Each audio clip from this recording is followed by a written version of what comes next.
Hello, Debaroti ma'am. Having you in this webisode means a lot to me. Thank you so much for cutting out a bit of your time from your busy schedule. How have you been, ma'am? It's been such a long time. First of all, thank you, Shumogna. I feel deeply honored to be a part of your platform, and I look forward to have a good conversation that could empower the individuals who would be there listening to us today. Amen. So, ma'am, let's begin from you. Could you share a story from your learner days, as in a snippet from your classroom that connected you with this subject? Why social science? Um, I was not very fascinated with mathematics and science because it had a lot of formula, it had a lot of theory, and moreover, I could not find anything relevant with science and maths in today's world.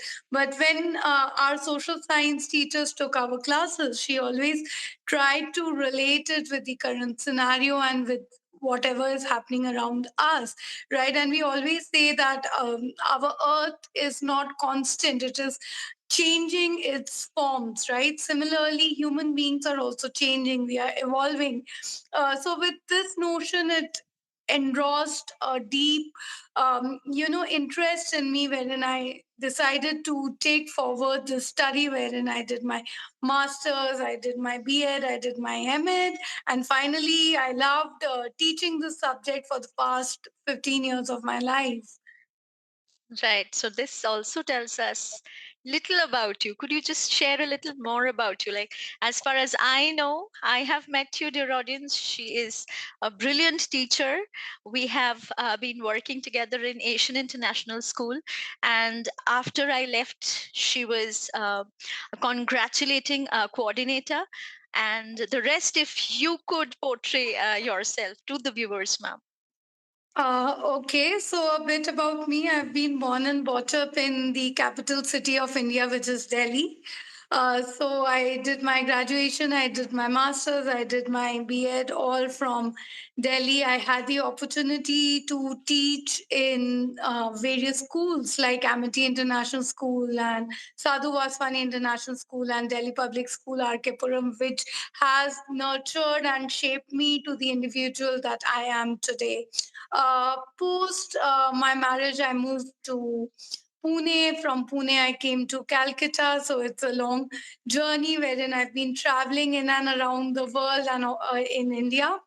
Presently, I'm in Nairobi with the transfer of my husband, and over here also, I'm engaged with a school wherein I teach the students the social skills that are required for today's generation. Thank you so much. Thank you, ma'am. So, again, about social science, since you center around that and you'll be the best spokesperson about the subject. Ma'am, which branch of social science, amid history, geography, political science, or economics, do you personally enjoy the most? Teaching. Okay, the branch of social science which I enjoy the most is history. Okay. As you all know, that history is about the past, and a student just came and asked me that, "Ma'am, history is something that is just bygone. Why should I study that?" My answer to that child was that we are studying history so that by learning about our past, we don't repeat the same mistakes that we have done in the past, right? So history is something that I truly love teaching because yes, through our past it talks about our mistakes, and it's through our mistakes that we can learn to be a better individual, right? No human being is perfect, and obviously to become perfect we have to look through our experiences and through our mistakes which we have done, and if we know that the reason why we've done these mistakes, then obviously we can overcome these mistakes to to ensure that we don't do it again and we become a better individual. Absolutely. So, the thoughts that This we teachers procreate, that you are procreating, ma'am, delivering it in a noisy class, specifically a noisy class, a class who is not committed to any of the art subjects, since I have been through that. It's very difficult to weave your objective with the lesson plan to the children. So how do you handle students who say social science is boring and not useful? In a class, yes, there are students who find that social science is boring. So you have to cater to their needs, right? Mm, This is obviously the Gen Zs that we are teaching. So we have to, connect them with the outside world. We have to come up with true. new ideas, and we have to ensure that whatever we are teaching, there's a link with whatever they do, they study, and they find it around themselves. A simple example can be that when you are teaching them about the types of soils in India, you can obviously take them to a field trip and you can show them that yes, in Rajasthan, you can get a desert soil which is yellow in color. In Maharashtra, you can get black soil. So give a practical value to your subject, and I'm sure that the students are going to enjoy it. True. Another example can be that when you're talking about the Jallianwala Bagh incident, you can always quote the movie Kesari too, Right. right? So when they find a link, I'm sure they are going to enjoy the subject. True, true, true. They somehow connect to it, specifically when it's a transdisciplinary merge of watching a movie, sort of literature maybe, and history. True. And that is how this all about memorization thing comes out from them, because half of the content is learnt in the classroom itself. Most importantly, they should be your eye open in the classroom. This is a suggestion to all my children. Right. And one more thing which I would like to quote here is that all the students are not so good at rote learning or memorizing, Also, right? So for them, you just give them the snippets or the bullet points, and if they have a good mind map. vocabulary, yes, mind map, flow charts, web charts, True. you give it to them. They have the bullet points, and with the help of these bullet points, they're able to frame their own answers and score very well. True, true. And by the time the year ends, maybe by November, December, we see that the content is done. We have come across to Yeah. the whole syllabus. They can make the mind map. They can draw the flow chart. There can be a group discussion in the classroom that makes it more mainstream, thing. Yes. Another thing to add over here is that we are doing repetitive questions. We are Hmm. doing the questions that are probably going to come in the upcoming board examinations, right? So Right. there's no way that a child can falter back when the child is appearing for the Also board exam, right? Because obviously 60% of the paper is already known to the done child. in the The classroom. child has done it in the classroom, has written the answers in the form of their pre-boards, class tests, terminal tests. In revisions, we do it. So it's a constant monitoring that we do from our end, True. right? And there's a rigorous manner in which we ensure that the child who's not even capable of passing Hmm. at least gets the passing marks by studying the repetitive questions which True. are expected to come. And watching movies or taking them to a trip, even within the four walls, maybe through snippets of geography, national geography or discovery, can help them learn a lot. Very true. Right. So you think social science is necessary? uh, I also second you on that, and all the other social science teachers, that it is more, I mean, social science is necessary more than being important. Like, it is more necessary than just being important in today's world. I feel so. What is your take on that, and why? Social science is the need of the hour. Looking around the changes that is happening around us, we see that there is a lot of political turbulences which we have experienced in our neighboring countries, True. right? If I talk about Nepal or if I talk about Bangladesh, right? So Very true. social science is very, very important so that the child knows that he or she is safe, he or she is informed, and he or she knows that in case something goes wrong, what am I expected to do? Right? The child becomes independent. The child is not dependent on someone, and the child is also very, very open minded to adapt to the changes that are there, True. right? So, for that, teaching social science becomes very, very important.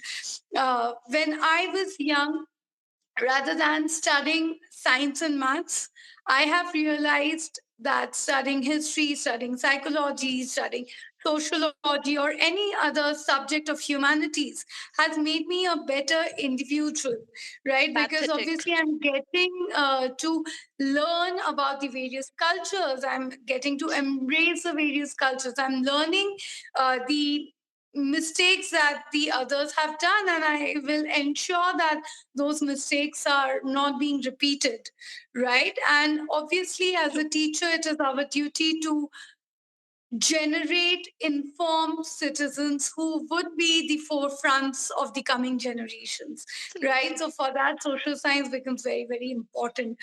A very small example is that it's almost been 79 years of our independence, right? But we still have the pain of the sinful partition that we've undergone, Right. right? It's the story of every household, Absolutely. irrespective of someone who's staying in the north or south or east or west, The right? ailment We stays still, alive until and unless it right, is right, absolutely dissolved. right. Right. So that's what I want to say. That we study that, and we would ensure that something sinful like that should not happen again in the future. True. Right. True. We So should that is know why social about. science becomes very, very important.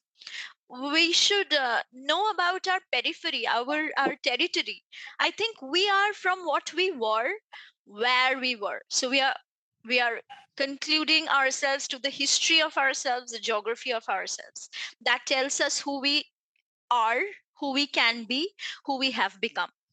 Right? Right. Our identity is all True. about our True. history, True. right? When we are attaching our surname, right? So Also very interesting. it is about your father's surname or your father's legacy that we've been carrying, right? So True. it's a legacy, it's the generation, it's the tradition that we carry forward, right? Similar True. is the story with history, True, true. At right? least read from those archives which centers around you. Begin with the history, begin with your geography, if not the world's. A baby step can help children. True. So, And moreover, whenever we move abroad, yeah. we are not known by ourselves. We are known by the country through which we Oh, belong. absolutely. Right? You become Right? the They don't. state, Yeah. right? You become the They country. they might not have visited your country, but they can judge you. They can understand how your country is by Very the way true. you behave and the way you present yourself to them. I second you on this. Why? Because during my period while I worked with Lotus Valley International School, they would always talk to me, or the talk would always come back to Kolkata, to Bangaliana, etc. You know, so as if I am from there, meaning I am that. As if my signature is Kolkata, my signature is a Bengali. Yeah, that is so true. The same thing happened with me. My signature Okay, was Delhi when I was in Asian right. International. Right. And however, so coming back to the plight where we left just now, mm, geography often seems like maps and facts. You just told us about how we are connected to our soil. So, how do you think students can also connect to everyday life using this subject? Okay, if we talk especially about geography, please remember one thing, that there's no planet B. We only have planet A, which is True. the Earth, right? And studying about the Earth will also help us to preserve and conserve the Earth the Right. way it is, right? True. When we were young, we used to see the four seasons, but now as the days are passing by, there's no concept of the seasons that we can see, True. right? When we were young, we could hear the sparrows chirping, but nowadays the sparrows are also not gone. When I was young, this is very funny. We used to see River Yamuna back in Delhi, right? It's being said that River Yamuna used to flow, but these days, if you go, it's We just don't. left as a sewage Yeah. system. Absolutely. right? So these are the things that the students should know, right? And I'm also fearful that maybe we've seen a tiger, but maybe my children or my grandchildren might just see a tiger in their Sure. books. They Talk might of not even get to talk of the see it leopard in trails here. real. We talk of the Yeah, leopard trails here. There's no leopard around. It's just the name which is left behind. yeah. So all these changes are happening because obviously, yes, we humans are selfish. We have changed and we have curated the environment as per our own needs and desires, True. right? So that is the reason why studying geography becomes very, very important. And in some way, I feel very responsible. Somehow that guilt stricken self keeps striking me to return back to my plight, where at the end of the day, we are teaching the children what they should do. Of course, the first educators are their parents, but then why are they coming to school in the very first light? I mean, what are we for? We should become responsible enough to tell them at least a tiny example, like during the tiffin break, after the tiffin, after they have eaten their food. It's a half an hour thing maybe, or 40 minutes in few schools. After the 20 or 25 minutes thing, or maybe if the next period is your period, at least you can ask them to, you can also participate in cleaning the room instead of asking the nannies outside. Be your help. Tiny snippets of help to children, you see. And no work is big or small, right? So if they Also, even also, litter the true, true. classroom, they clean that, right? This Also, also reminds me of an example of a Japanese school wherein till age 5 they learn the household chores. They are allowed to which is sweep. They are very allowed to mop. important. Yeah, they are allowed to mop the classroom Wow. before the actual teaching begins. Wow. Yeah. That's true learning. Since we came up till this point of sharing content where you are actually exceptionally telling us how should we deal with children in the class, how should we deal with lessons in the class, ma'am, if you could please share a few tips to the teachers who need to make a lesson, at least a portion of the lesson, interesting, engaging. I'm talking about social science, obviously, to help the learners benefit from it. Okay, the first thing is that the teacher should always be well informed and should be well prepared for the lessons. The children are very smart. They can take the teachers on their toes and they can just dance around saying that the teacher does not know anything, right? Absolutely. Secondly, whenever you are preparing a lesson, please remember that if it is a 40-minute class, your class should be engaged in a meaningful way at least for 20 to 25 minutes. The attention span of the students is not as long as it is of the adults, right? So we have True. to ensure that we prepare a meaningful lesson in such a manner that each and every child is entitled to listen to what you say. And while teaching or while delivering your lecture, if you feel that the class has started to lose its attention, right? And it's not paying attention or is not focusing immediately. You should be quick enough to change your teaching method. From a lecture Right. method, you can quickly go on to a mind map, or you can just ask a child to just come and narrate whatever has been said, Right. right? So you should be flexible enough to adapt to the various teaching methods that are there, Very true. right? And as Like per the need of the classroom, you should just change it. like I was just going to say that, like flipped classroom, you become the student suddenly, and you Yes. pick a random kid, you ask that person or that kid to be, the teacher, take up the pedagogy. Know how should you know how should you circumambulate a chapter, at least to be that piece of the chapter. Very true. So, also, ma'am, another question to this: how do you integrate current events into your lesson to make the subject feel alive, integrated, attached? Very, very true. All the students get newspapers, Hmm. right? So you should always ensure that a portion of the newspaper is read. You should be well informed and you should always take up the current affairs and try to relate it with the lessons that they are studying, True. right? For Hmm. example, when you are teaching them about the Indian states and the union territories, you can incorporate the abolition of Article 370 and the introduction of Leh Ladakh as a separate territory, Right. right? Absolutely.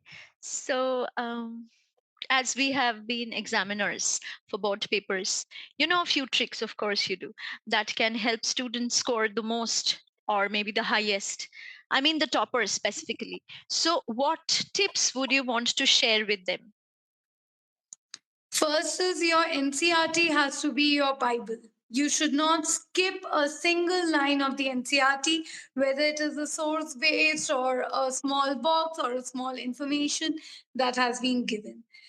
Secondly, every night before you go to sleep, just read a chapter or few pages of your NCRT textbook and go to sleep. Next Mhm. morning, you try to recall whatever you have read. Thirdly, on the day of the examination, you should walk into the examination hall as a confident individual. Mm. 15 minutes of your time that you're getting are the most important time that the examination has for you. Thoroughly read the paper, try to understand what the question is asking, and then try to figure out the bullet points that you would use to write the answers. Fourth, it is very, very important that you answer your question paper in a section wise manner, right? You should not be writing the answers in a jumbled up manners, because obviously at times the examiner might get confused, and in case you've even written a correct answer, you might be deprived of the correct marks that you get. Right. Fourthly, your paper presentation has to be very, very neat, right? Draw a finishing line, leave a line after every answer, and I'm sure you're going to do very, very well. Thank you so much, ma'am. For that, they need to start practicing the sample papers as soon as October reaches its end, isn't it? Yes, Hmm. yes. And And it's always said that practice makes a man perfect. absolutely, absolutely. Also, ma'am, a few advice that you could give to the students who actually struggle, not the toppers I'm talking about. They really struggle to score well in the subject. I mean, without rote learning, can this subject help one score good? Yes, definitely. Yeah. Without rote learning, the subject can help them to score good. For that, they have to practice the map work, which is of 5 marks, right? Okay. So the map work is very, very easy. They have got 2 marks for history and 3 marks for geography, wherein they just have to identify and locate few places, Okay. right? So that can be one manner. Okay. Secondly, with the case based studies, the answers are always given in the case or in the source that the paper has. So, from the source, you read it out and you figure out the answer and you write. Last but not the least, even if you're not confident about any answer or any question, you should not leave any question blank. Whatever you know, you should write and you should come. At least the exam give the examiner the chance to give you some marks for the content. Yes, True, yes. true, true, true. Thank you so much for that. Uh, Moving a little off track, I mean, a little away from the students. Teachers being teachers, they tend to overwork just to cater to the needs of their learners. So some way or the other, they lack taking care of themselves. What is your take on that? What do you want to provide them with? Few tips for that. Mental health is very, very important, right? Few tips for being mentally active and to ensure that your mental health does not go for a toss is drink plenty of water. Mm. You should have lots of food. In your free time, if even if you're just sitting idle, just take out a book and read. If you do not like reading, start doing mandala art. Even if that does not suit you, just take out anything and just start scribbling. Do Okay. cultivate your own hobby, right? Because hobbies tend to ensure that our mental health is good, and you should always engage yourself in some or the other kind of physical activity, Right. walking around the school or running after the children or doing the household chores does not cater to the physical activity. By physical activity, I mean Right. running, jogging, doing some mindful exercises, or maybe swimming. True. And last but not the least, if possible, have a pet around you. They are the Of biggest stress course. busters that are there. Tell me about it. I had one, and that's the strangest thing those 8 years gave me is returning from school. I wouldn't be enervated because there would be someone barking with a wonderful welcome. You feel refreshed again. Right, right, Very true. I second you right. on that. So, my next question would be which historical figure, leader, do you admire the most? This is very, very difficult for me to answer because Okay. there are so many historical figures that I admire the most. But yes, one historical figure that I admire the most would be Netaji, Subhash Chandra Bose. Were Yes. right. He belongs to our own place from where we belong. True. The reason why that I admire him the most is because he was fearful, right? He did not fear anyone. And he never wanted the partition to happen, Mhm. right? And for that, he risked his own life when he went to Osaka, Is fearless. True, true, true. right? He's the right word for He was a valor. legend. He was a legend. He was a legend. True. Yeah. And a favorite movement that you admire the most? The favorite moment which I would admire the most would be the Salt March. Hmm. Uh, the Salt March was a simple walk that Mahatma Gandhi had led with his followers, wherein from his house, that is from the Sabarmati ashram, he walked to the coastal town of Dandi, right? And he just broke the salt law. Salt is obviously a natural resource that is found by the sea, right? So over here, what do we see is that it was just a very simple act, a very peaceful act.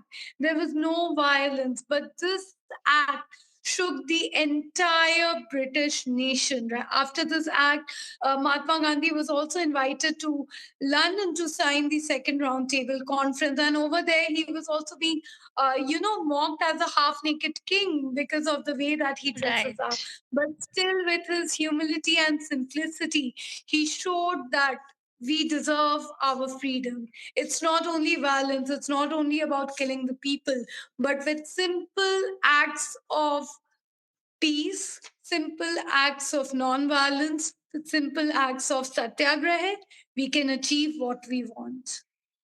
You attract a lot of listeners with your content. Your style of narrating is very good. So, how do you differ an educator with that of a facilitator? An educator is one who's just going and imparting the knowledge, but a facilitator is one who is molding and shaping the students. A facilitator, a facilitator works as a gardener who's Yes. nurturing the plant from its roots. If True. the plant needs more water, he's pouring it. If the plant needs some of the pesticides, he's also using it, and the ultimate aim is the blooming of a beautiful flower from the plant that he's curated. So beautifully transcripted. Ma'am, in addition to your involvement in pedagogy, you also have a role of a mother at home. Your speech, your narration talks of your empathy. How do educators nurture and care for themselves before they can nurture and care for their little ones? Okay, so for me, if you talk about me, there's a timeline in which I work, right? Okay. So Monday to Friday, I would be working, but Saturdays and Sundays, it would be all about I, me, and myself. Okay. Secondly, True. Very true. Uh, right. Secondly, in my free time, I would just like to maybe walk around or maybe just sit and have a chat with my child to just learn what he's been doing. Right. And thirdly, it is very, very True. important to give your children the kind of freedom that they want. You should not always be after them, or you should not be poking your nose into everything that they do. Right. You should just leave them the way they are. True. And that is how you're Right? catering also to mental health. And mental health Yes. has been a vulnerable realm of every individual nowadays. They are unable to deal with stress, with peer pressure, with career highs. You have to be the right parent. Ma'am, what is your take on that, if we should talk about it? How should they deal with it? As I had mentioned, they are the Gen Zs and the Gen Alphas. They are much more informed than us. Maybe we don't know something, but right away from Google, they know it, Mm, right? true. It is very, very important that you engage yourself with healthy conversations with your child, Okay. right? After your child comes back from school, just over maybe over the dinner table or the lunch table, you just ask your child that what have you done in school? Mhm. Was everything all right or not? Right? You should also check for the mood trends. They are very, very moody, and if you find that there's something wrong with their moods, please don't feel afraid to take professional help. There are professional helps Of that course. can cater to the mental health of the child, right? Also, a humble request to the parents is you should not force your child to take up science or to take up commerce, and neither should you force your child to get good marks, even if your child has not been able to score up to your expectation. That is also absolutely fine, because please remember one thing: all the five fingers are not the same, Right. right? Very true. And each and every one will succeed in their own way and in their own path. Ma'am, what message would you like to leave students with about the role of social science in shaping their future? All I can tell them is that now, with all the knowledge that you have gathered from all the experiences that you have, just go out and conquer the world. Be informed and just see that the right has been done in a righteous manner. If there's Wow. anything wrong that you are seeing, do not hesitate to protest the same. Of Right? The course. world needs informed and passionate citizens like True. all of you. True. So, all the best for all your future endeavors. It is my pleasure that I wish to extend for all the good lessons that you have left for the children, the parents, and the teachers, and everyone who needs it. Thank you, Shamogna. It was a pleasure, me talking to you, right? And I'm sure Thank you that our for, conversation is going to benefit the individuals who would be there listening to us today. of course, when they have someone like you, you have always been a very empathetic person, and the listeners, the viewers are getting a snippet of that. Thank you so much. Thank you. Thank you. So, we'll be back soon, viewers, with more meaningful discussions and thought provoking topics. While this conversation concludes here, the journey of learning continues. Keep turning the pages, and we'll meet again in the next chapter. Signing off from Coolbees. Stay tuned.